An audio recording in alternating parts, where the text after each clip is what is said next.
Hello students, welcome to our YouTube channel the Chhattisgarh education. पिछली class में आप लोगों ने देखा कि हम लोगों ने प्रागैतिहासिक काल, वैदिक काल और पिछली क्लास में पढ़ा था रामायण काल, जिसका मैंने ऑलमोस्ट आप लोगों को सारी जानकारी बता दिया है।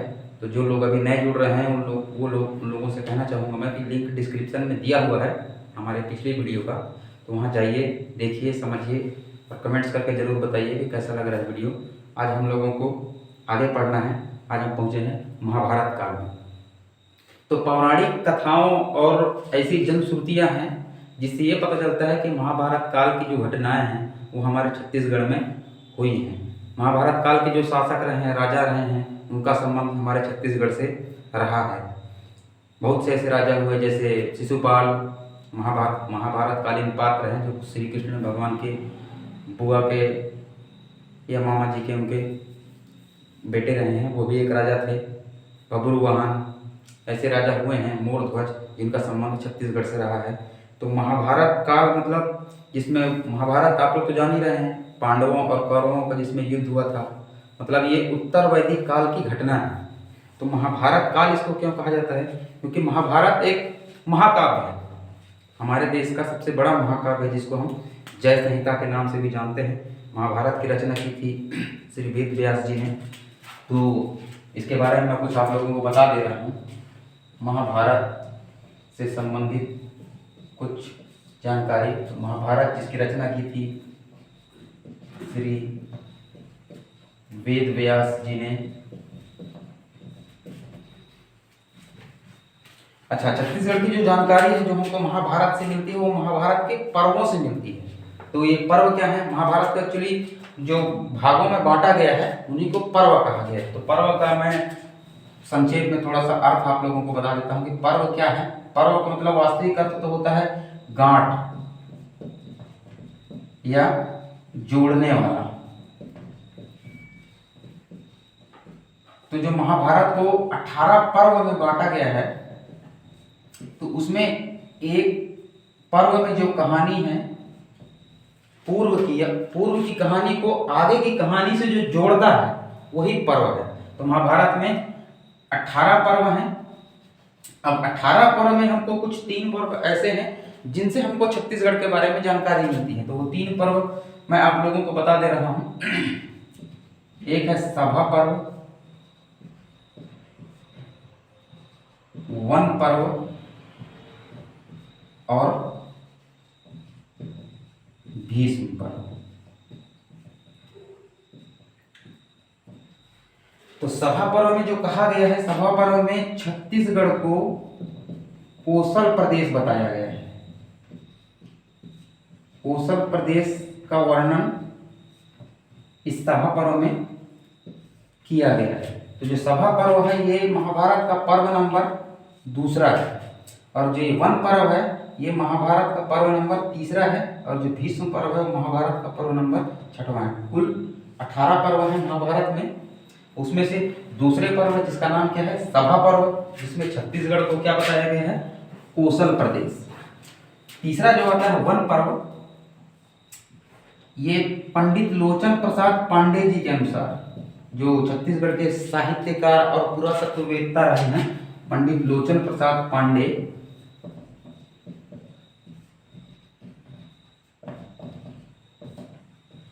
इनके अनुसार जो छत्तीसगढ़ में एक जगह है ऋषभ तीर्थ गुंजी,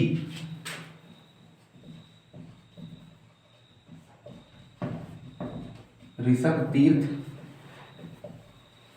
गुंजी, इसका जिक्र या इसका वर्णन महाभारत के वन पर्व में प्राप्त होता है। और जो नेक्स्ट बता रहा हूं मैं, 6वां नंबर का पर्व भीष्म पर्व, इसमें जो है छत्तीसगढ़ से संबंधित है, क्योंकि छत्तीसगढ़ में नदी है एक महानदी, इसका वर्णन मिला है। इसको कहा गया है चित्रोत्पला। तो ये एक इंपॉर्टेंट फैक्टर है, ये सीजीपीएससी के एग्जाम में ये क्वेश्चन आ चुका है कि महानदी को महाभारत काल में किस नाम से जाना जाता था। तो वो नाम था क्या? चित्रोत्पला। अच्छा, इससे संबंधित एक बात और है कि इस भीष्म पर्व में ये बताया गया है कि सहदेव जो पांडवों में सबसे छोटे थे, पांडवों में सबसे छोटे भाई थे सहदेव, इनके द्वारा विजित क्षेत्र को ही प्राक कौशल कहा गया है, जो वर्तमान में हमारा छत्तीसगढ़ है। विजित क्षेत्र जिसका नाम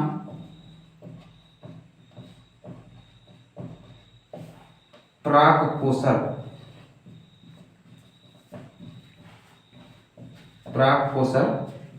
कहा गया है। तो इस प्रकार हमको महाभारत काल से, उनके महाभारत के तीनों पर्व से हमको ये जानकारी प्राप्त होती है। इससे हमको एक चीज और जानकारी हमको मिली क्या, कि छत्तीसगढ़ को महाभारत काल में क्या कहा जाता था। तो छत्तीसगढ़ का नाम महाभारत काल में दो हमको प्राप्त हो गया, एक तो प्राक कौशल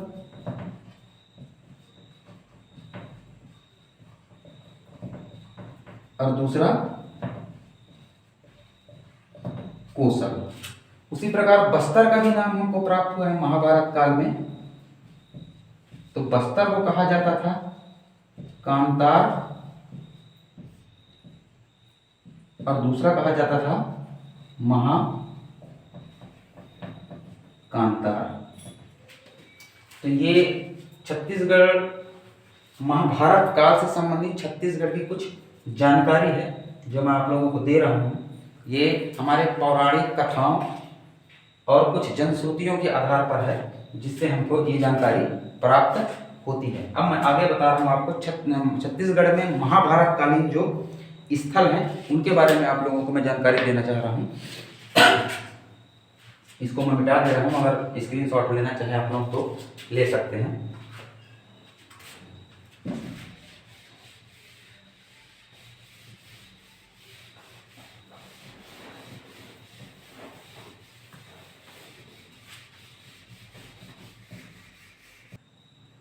तो मैं बता रहा था महाभारत कालीन स्थल, तो जो सबसे पहला स्थल आता है वो है रतनपुर जो कि वर्तमान में बिलासपुर जिले में स्थित है। जिसको मैं लिख सकता हूँ यहाँ, ये वर्तमान में कहाँ है, बिलासपुर जिले में। इनको कहा गया है कि ये मोर ध्वज व उनके पुत्र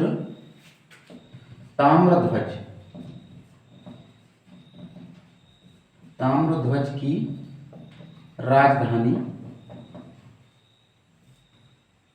मोरध्वज एवं ताम्रध्वज की महाभारत काल में उनकी राजधानी रही है। और इसका पुराना नाम जो रहा है रतनपुर का महाभारत काल में, वो था मणिपुर, और इसको कहा जाता था रत्नावलीपुर। तो महाभारत कालीन इसके रतनपुर के दो नाम मिलते हैं। वर्तमान में बिलासपुर जिले में स्थित है। इनसे संबंधित जो राजा हुए हैं वो मोरध्वज थे और ताम्रध्वज थे। अच्छा, मोरध्वज के बारे में आपको जानकारी और दे दूं कि मोरध्वज को ऐसा कहा जाता है, ऐसी जनश्रुति है कि ये जो पांडवों में ज्येष्ठ थे युधिष्ठिर, इनके समकालीन ये राजा थे। युधिष्ठिर के समकालीन मोरध्वज युधिष्ठिर के समकालीन राजा हुए थे हमारे छत्तीसगढ़ में। उस समय महाभारत काल में जब इसको प्राक कौशल कहा जाता था, उस समय की बात बता रहा हूं मैं। रतनपुर के राजा मोरध्वज हुए थे। तो ये थी रतनपुर के बारे में जानकारी। अब मैं आगे आपको लेकर जा रहा हूं गुंजी। यहाँ पर एक स्थान है दमऊ दहरा, जिसके बारे में हम रामायण काल में भी पढ़ चुके हैं। यहाँ भी रामायण काल में दो जगह थी, एक जटायु पर्वत और दूसरा रावण खोल। तो यही गुंजी दमऊ दहरा में जो ऋषभ तीर्थ है,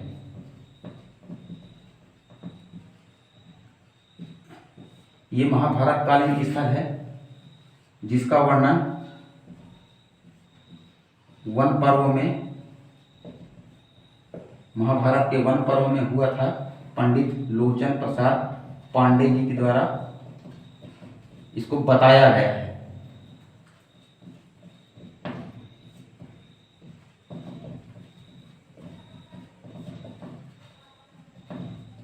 जी के द्वारा बताया गया है, ठीक है, कि इसका वर्णन वन पर्व में महाभारत के वन पर्व में हुआ था। तो ये हो गया ऋषभ तीर्थ गुंजी। फिर अब हमको और जानकारी प्राप्त होती है जांजगीर। जांजगीर में एक तालाब है जांजगीर के निकट, जिसको कहते हैं भीमा तालाब।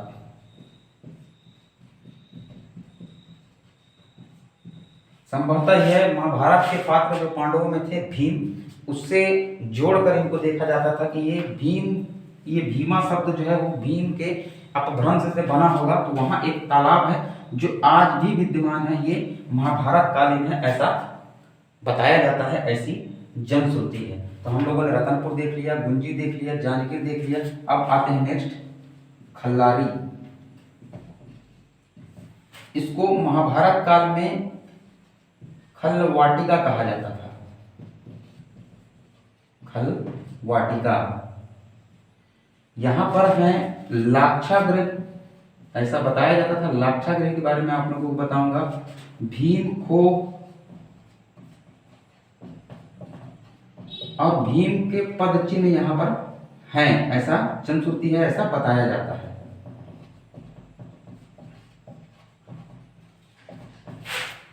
तो पांडव जब लाक्षागृह के विषय में आपको बता रहा हूं, पांडव जब कौरवों से द्यूत क्रीड़ा में, या उस समय कह रहा था क्या बोलना चाहिए उसको, जुआ जो चल रहा था उनका, कौरवों और पांडवों के बीच द्यूत क्रीड़ा हुई थी। तो जब वो अपना सब कुछ हार गए थे तो इनको भी अज्ञातवास काटना पड़ा था। तो अज्ञातवास के दौरान ये जहां रुके थे, जिस जगह पर रुके थे, तो कौरवों के द्वारा क्या हुआ, उस जगह को, उस महल को ही जला दिया गया था। तो ऐसा बनाया गया था कि वो पूरे लाख से बना था, जिससे पूरा महल जल गया था और अंदर से सुरंग खोद करके पांडव वहां से अपनी जान बचाकर भागे थे। तो ऐसा बताया जाता है कि लाक्षागृह यही खल्लारी खलवाटिका में था।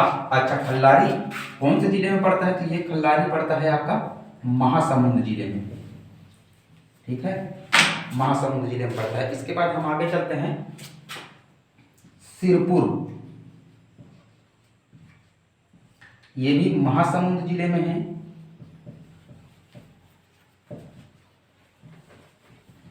सिरपुर का महाभारत कालीन नाम था वो चित्रांगदपुर।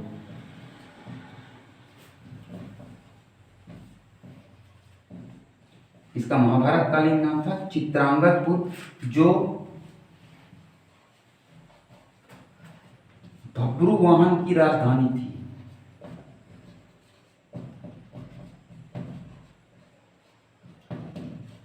भब्रुवाहन की राजधानी थी, और जो भब्रुवाहन थे वो थे चेदी वंश के राजा।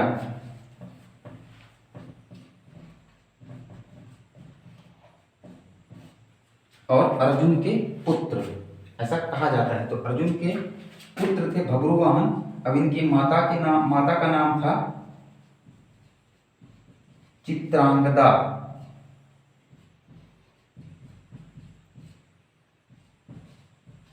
तो हो सकता है यह संभवतः इनकी माता के नाम के आधार पर इस सिरपुर का नाम महाभारत काल में चित्रांगदपुर पड़ा होगा, जो कालांतर में श्रीपुर में बदल गया।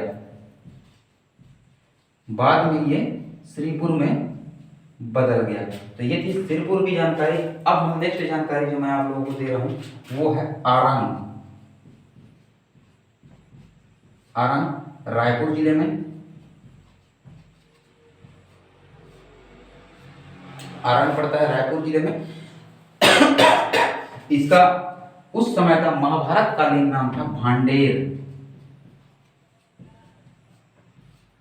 इसको कहा गया है कि ये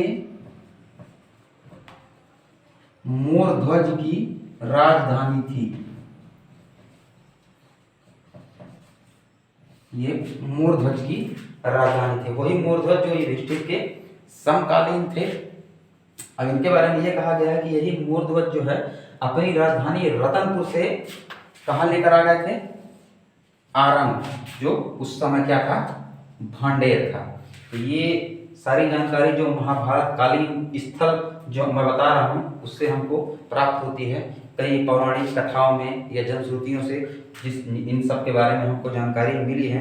तो एक मतलब जनश्रुति है ऐसी कि ये आरंग इसका नाम क्यों पड़ा। इसकी जनश्रुति मैं आप लोगों को बताना चाहूँगा क्या जनश्रुति थी।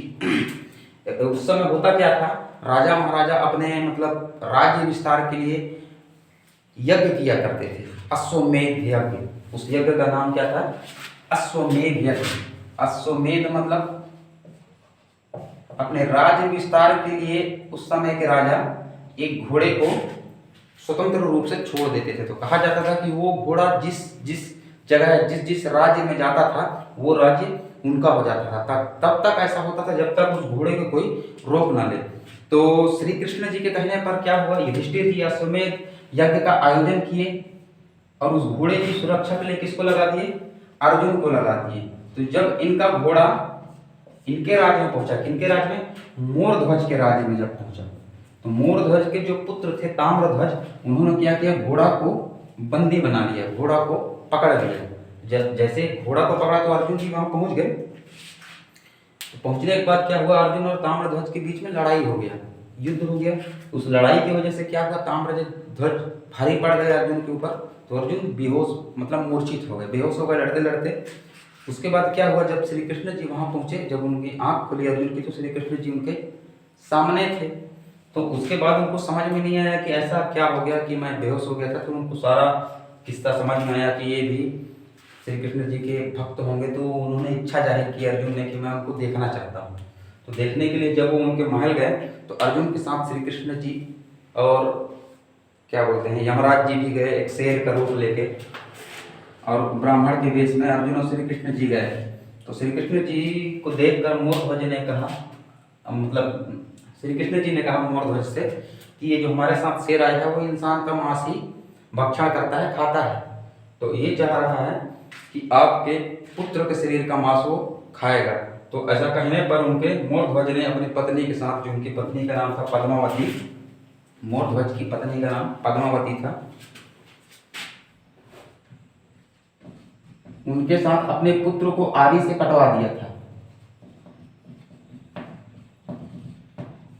अब आरी से कटवाने के बाद क्या हुआ, श्री कृष्ण जी ने फिर उनको आशीर्वाद दिया और उनके पुत्र को फिर से जिंदा कर दिया। तो ये थे इसका एक शॉर्ट कहानी, ऐसी जनश्रुति जो बताया गया है। तो ऑलमोस्ट मैंने महाभारत काल की सारी जानकारी आप लोगों को दे दी है। इसके बाद जो एक जानकारी बचती है वो मैं आप लोगों को बता दे रहा हूं कि प्यारे लाल गुप्त जी के अनुसार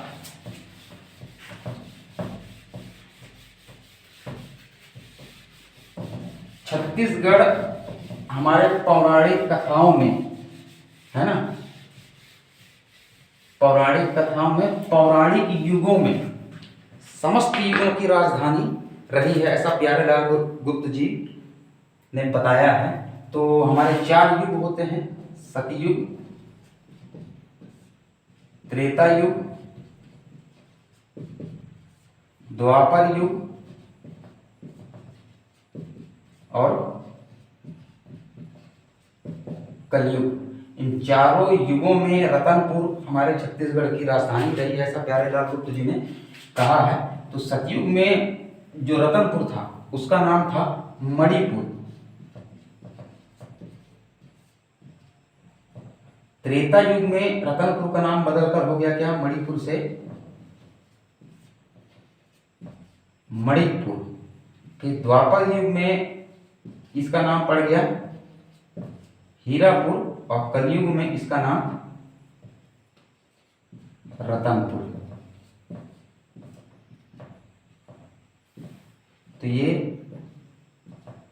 रतनपुर के नाम कहे गए हैं चारों युगों में प्यारे लाल गुप्त जी के अनुसार।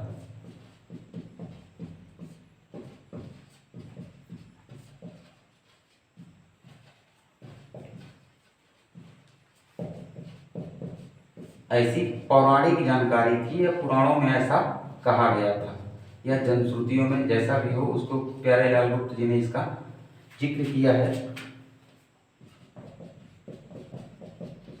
पौराणिक स्रोतों के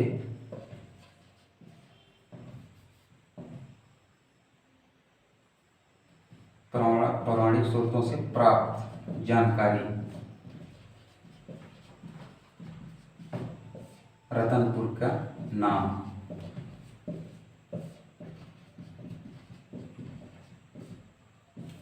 चारों युगों में ये चार नाम थे। सतयुग में मणिपुर कहा गया, त्रेता युग में मणिपुर कहा गया, द्वापर में हरिपुर कहा गया और कलयुग में रतनपुर कहा गया।